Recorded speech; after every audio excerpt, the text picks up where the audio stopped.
నమస్కారం. ఈరోజు మనం చాలా ఇంట్రెస్టింగ్ మరియు ముఖ్యమైన టాపిక్ గురించి మాట్లాడుకుందాం. అదేంటంటే మెడిటేషన్ లేదా ధ్యానం. చాలా మందికి మెడిటేషన్ అంటే బోరింగ్ పనిలా, సన్యాసులు మాత్రమే చేసే పనిలా అనిపిస్తుంది. అది ఒక అపోహ మాత్రమే. కానీ ఈరోజు నేను మీకు చెప్తాను, మెడిటేషన్ అనేది ఒక సూపర్ పవర్ అని. దీన్ని మీరు మీ జీవితంలో తీసుకుంటే మీ చుట్టూ ఉండే అభామండలం అంటే ఆరా ఎలా బలంగా అవుతుంది. అసలు ఈ దుష్ట శక్తులు అంటే నెగటివ్ ఎనర్జీ మన దరిదాపులు కూడా ఎలా రావు. దీని వెనుక ఉన్న అసలైన సైన్స్ ఏంటి, మన హిందూ శాస్త్రాలు మరియు ఆయుర్వేదం ఏం చెప్తున్నాయి అనే అంశాలని ఈరోజు మనం తెలుసుకుందాం. వీడియో చివరి వరకు చూడండి. అలాగే ఈ వీడియోకి ఒక లైక్ చేయండి. మీరు ఎప్పుడైనా గమనించారా, కొంతమంది మన పక్కన కూర్చుంటే చాలు మనకు తెలియని ఒక పాజిటివ్ ఎనర్జీ వస్తుంది. చాలా ప్రశాంతంగా, సంతోషంగా అనిపిస్తుంది. అదే కొంతమంది దగ్గరికి వెళ్తే ఏదో తెలియని నెగిటివ్ ఫీలింగ్, ఉక్కిరి బిక్కిరి అవుతాం. వెంటనే అక్కడి నుండి వెళ్ళాల అనిపిస్తుంది. ఎందుకు ఇలా జరుగుతుంది? దీనికి కారణమే వాళ్ళ చుట్టూ ఉండే అభామండలం అంటే ఆరా. దీన్నే ఇంగ్లీష్లో ఎనర్జీ ఫీల్డ్ అంటారు. మన హిందూ శాస్త్రాల్లో దీన్ని ప్రాణశక్తి లేదా తేజస్సు అంటారు. ప్రతి మనిషి చుట్టూ మన కంటితో చూడలేని ఒక కాంతి వలయం లేదా శక్తి క్షేత్రం ఉంటుంది. మన మూడ్, మన ఆరోగ్యం, మన ఆలోచనలు అన్నీ ఈ ఆరాలో రికార్డ్ అవుతాయి. ఆరా రెండు రకాలు: positive aura, negative aura.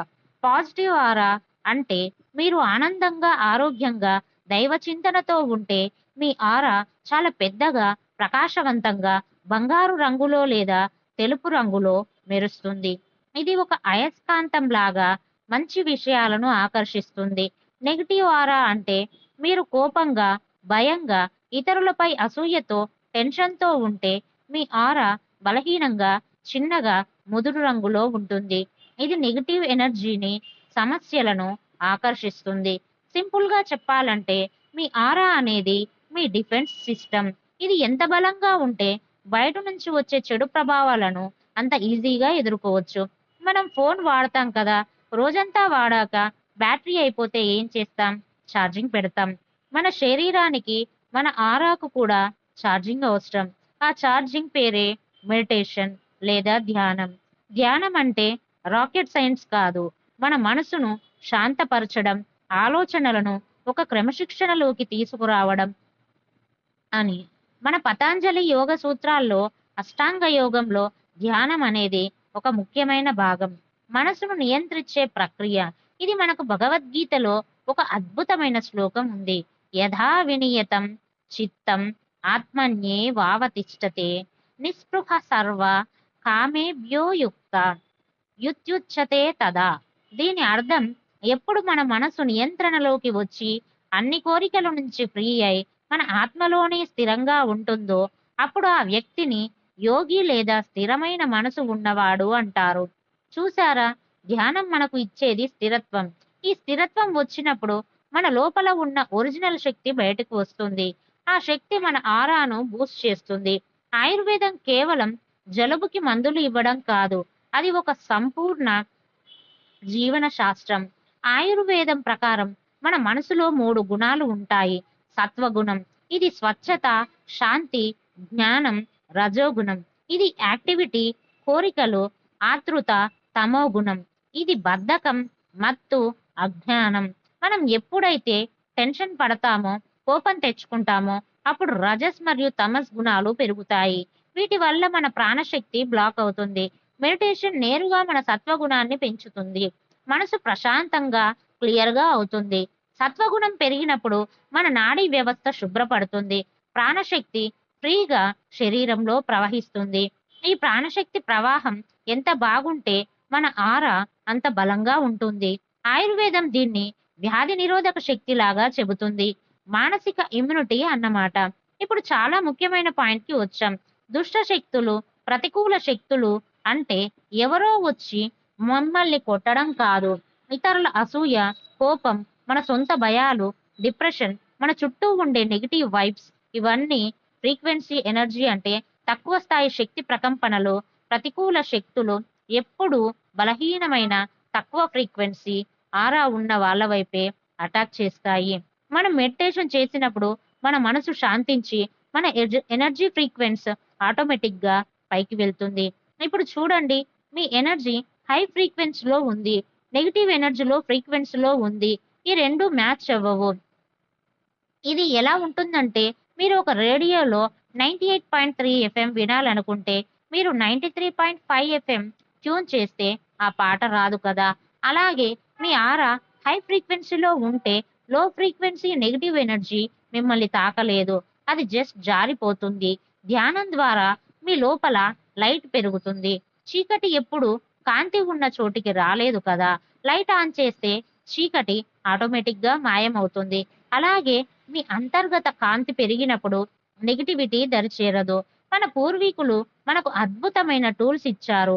Meditation చేసేటప్పుడు ఈ మంత్రాలను ఉపయోగించడం వల్ల ఫలితం చాలా వేగంగా వస్తుంది. ఈ మంత్రాల వెనుక ఉన్న సౌండ్ వైబ్రేషన్స్ మన ఆరాను క్లీన్ చేస్తాయి. మొదటిగా గాయత్రి మంత్రం. ఇది వేదాల్లో అత్యంత శక్తివంతమైన మంత్రం. ఇది బుద్ధిని ప్రకాశింపజేస్తుంది. ఓం భూం బృహత్స్వః తత్వవితుర్వరేణ్యం భర్గో దేవస్య ధీమహి ధియో యో న ప్రచోదయాత్. దీని అర్థం, ఈ విశ్వంలో ఉన్న ఆ అద్భుతమైన సూర్యకాంతిని, దివ్య శక్తిని మేము ధ్యానిస్తున్నాము. ఆ శక్తి మా బుద్ధిని, ఆలోచనలను సరైన మార్గంలో నడిపించుగాక. ఈ మంత్రం యొక్క వైబ్రేషన్స్ మీ తల చుట్టూ ఉన్న ఆరాని సూర్యుడిలా ప్రకాశవంతంగా మారుస్తాయి. దీంతో మీ ఆలోచనలు క్లియర్గా ఉంటాయి, నెగిటివిటీ దరిచేరదు. రెండవది మహామృత్యుంజయ మంత్రం. ఇది ఆరోగ్యం, రక్షణ కోసం శివుడిని ప్రార్థించే మంత్రం. ఇది భయాన్ని పోగొడుతుంది. ఓం త్రయంబకం యజామహే సుగంధిం పుష్టివర్ధనం ఉర్వారుకమీప బంధనాన్ మృత్యోర్ముక్షీయమామృతాత్. దీని అర్థం, సువాసనలు వెలదొల్లే, అందరినీ పోషించే 3 కన్నుల ఆ శివుడిని మేము పూజిస్తున్నాము. పండిన దోసకాయ తన తొడిమ నుంచి ఎలా ఈజీగా విడిపోతుందో అలాగే మమ్మల్ని మరణ భయం నుంచి, బంధనాల నుంచి విడిపించు. ఈ మంత్రం లోపల ఉన్న భయాలు, యాంగ్జైటీని పోగొడుతుంది. భయం అనేది పెద్ద నెగిటివ్ ఎనర్జీ. అది పోతే మీ ఆరా ఆటోమేటిక్గా బలంగా మారుతుంది. మూడవది పంచాక్షరి మంత్రం. ఇది చాలా పవర్ఫుల్ మరియు సింపుల్ మంత్రం. ఓం నమః శివాయ.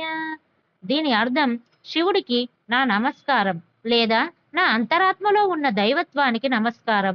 ఈ మంత్రాన్ని ధ్యానంలో భాగంగా జపిస్తే మీ శరీరంలో 5 మూలకాలు భూమి, నీరు, అగ్ని, గాలి, ఆకాశం బ్యాలెన్స్ అవుతాయి. ఇది మీ మొత్తం ఎనర్జీ సిస్టమ్ని స్థిరీకరిస్తుంది. సరే, ఇదంతా బానే ఉంది, కానీ నాకు టైం లేదు, ఫోకస్ కుదరదు, 5 నిమిషాలు కళ్ళు మూసుకుంటే సరిపోతుందా అనే మీ డౌట్స్ నాకు తెలుసు.